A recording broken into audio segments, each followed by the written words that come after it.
Welcome to this training on NVIDIA Spectrum Networking. Today, we will master the definition of Advanced Quality of Service (QoS) and telemetry to optimize AI and cloud data centers. To begin, we must understand the environment we are designing for.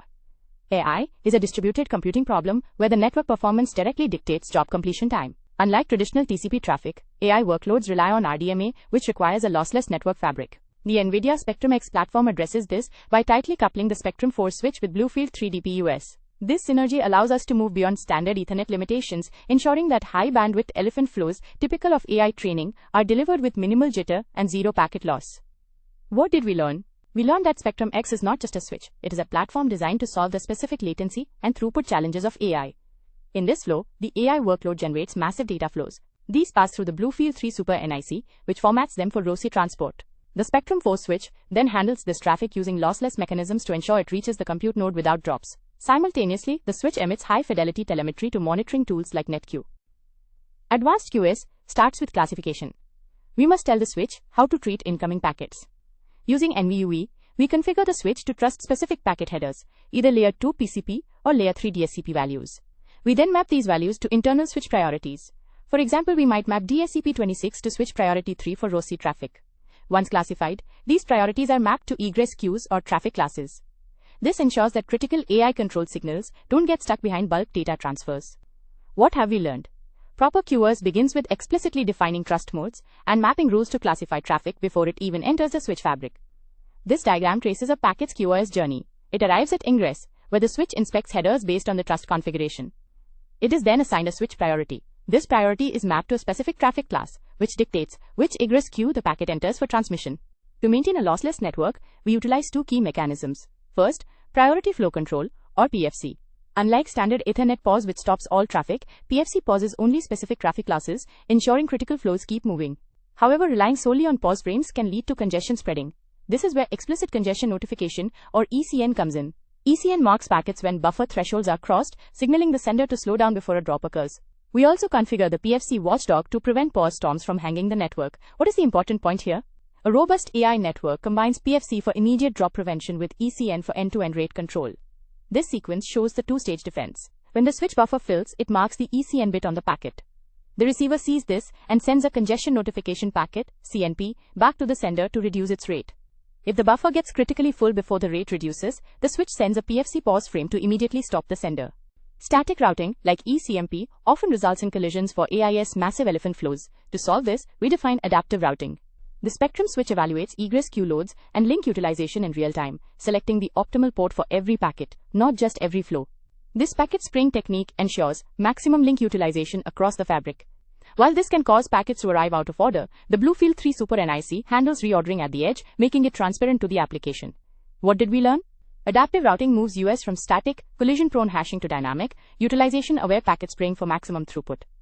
Here we see the adaptive decision process. An incoming packet is checked against congestion metrics. If the primary path is congested, the switch enters adaptive path selection, routing packets across link 1 or link 2 based on real-time load. All packets converge at the destination, where the BlueField DPU reorders them before delivery. Defining QoS is only half the battle, we must verify it. NVIDIAS, What Just Happened, or WJH, is our primary telemetry tool. Unlike standard counters that just say drops incremented, WJH tells you exactly why a packet dropped. Was it a buffer tail drop? An ACL denial? It provides the full context, including the packet header, file tuple, timestamp, and buffer details. This runs at line rate in the ASIC, so we don't miss fleeting events. You can stream this data to NetQ or third-party tools via GNMI. What is the key takeaway? WJH transforms troubleshooting from guessing based on counters to knowing based on granular event data. The diagram models the WJH architecture. The switch ASIC handles processing and detects anomalies, generating a WJH event object. This object contains specific attributes like the drop reason, header info, and timestamp. These events are passed to the NetQ agent, which aggregates them and streams them to your monitoring dashboard. Finally, we visualize our telemetry using NVIDIA NetQ. We can define a flow analysis to trace a specific AI jobs path through the network, seeing the exact latency and buffer usage at every hop. For deeper insights, we use queue histograms. Standard counters average data over seconds, hiding microbursts. Histograms show US the queue depth distribution at sub-second intervals, revealing hidden congestion spikes. NetQ also provides specialized ROSI dashboards to monitor the health of our RDMA fabric specifically. What have we learned? We learned that advanced visualization tools like flow analysis and histograms are necessary to detect the micro events that impact high-performance AI workloads. This chart illustrates the composition of a comprehensive monitoring strategy with NetQ. While WJH drops constitute a major part 40%, flow latency analysis and queue histograms make up nearly half the visibility, providing crucial insights into performance degradation that doesn't necessarily result in packet loss. To effectively use WJH, we must define what we monitor. We do this by configuring channels. For instance, we can create a forwarding channel that triggers on layer 2, layer 3, and tunnel drops, and a separate buffer channel for congestion events. This selective monitoring prevents alert fatigue and ensures we are capturing the data most relevant to our AI workload's health. We use NVUE commands like nvSetSystem, WJH channel forwarding trigger L2 to define these explicitly. What is the important point?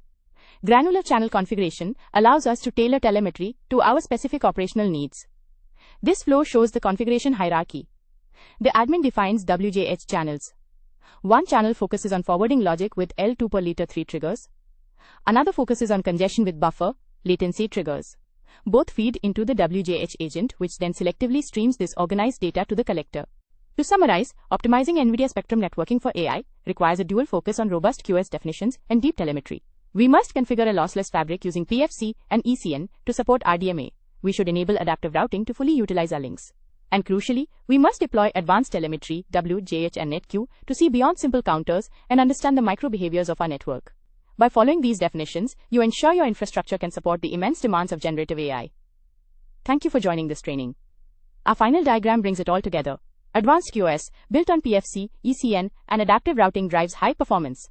Advanced telemetry, built on WJH and NetQ, ensures reliability. Together, these pillars support the ultimate goal, an optimized AI workload.